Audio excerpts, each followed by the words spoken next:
ఏంటి బావా నీది మరీ రివర్సు. మొగుడు వదిలేస్తే మరో మొగుడు దొరకడని పెళ్ళాం బాధపడాలి. పెళ్ళం కాదంటే 10 మంది పెళ్ళాలు దొరుకుతారు. నువ్వెందుకు ఫీల్ అవుతావు? అది ఏ ఆడది చేయని అవమానం నాకు చేసింది. అదే మరి చెడ్డవాళ్ళు కూడా మంచి రోజులంటే ఇక మనం అడిగేవాళ్ళే లేరు. రోజుకు లేడీ ఫీమేల్ కి మన గెస్ట్ హౌస్ చూపించవచ్చు. పద గెస్ట్ హౌస్ పదాం. ఆ రాంబాబు గాడికి నా పెళ్ళానికి తగిన శాస్తి చేసి గాని నేను ఇంట్లోంచి బయటకు అడుగు పెట్టాను.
అయ్యా పూజా కార్యక్రమం అయిపోయింది. దొంగ వేషం ఎవరేస్తారు?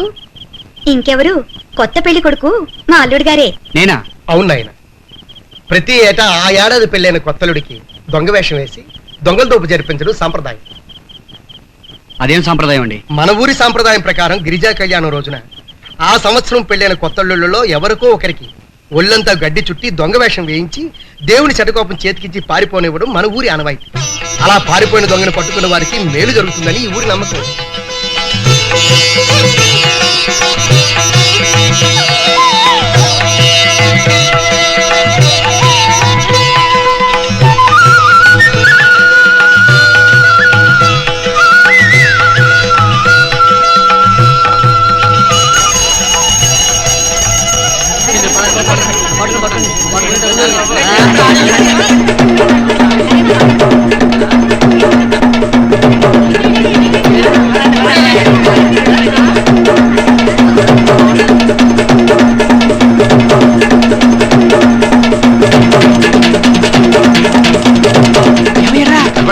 చూసావా? బాబు అబ్బా మీరు ఇటు వెళ్ళండి, నేను ఇటు వెళ్తాను. అలాగే తిన్నగా వెళ్ళిపోండి.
నువ్వు సామాన్యుడు కాదు బావు. ప్రాణాలు తీయటంటే పెరట్లో తులసి మొక్కకు నీళ్లు సెట్టు ఉండాలి అన్నావు. అదేనమాట. తీరా ఆడదానికి పసుపు కుంకాల ఐశ్వర్యం అనే నా మాటకి విలువిచ్చి మళ్ళీ పసుపు కుంకాలు పెట్టుకున్నది ఇలా పుణ్యస్త్రీగా పోవడానికేనా తల్లి?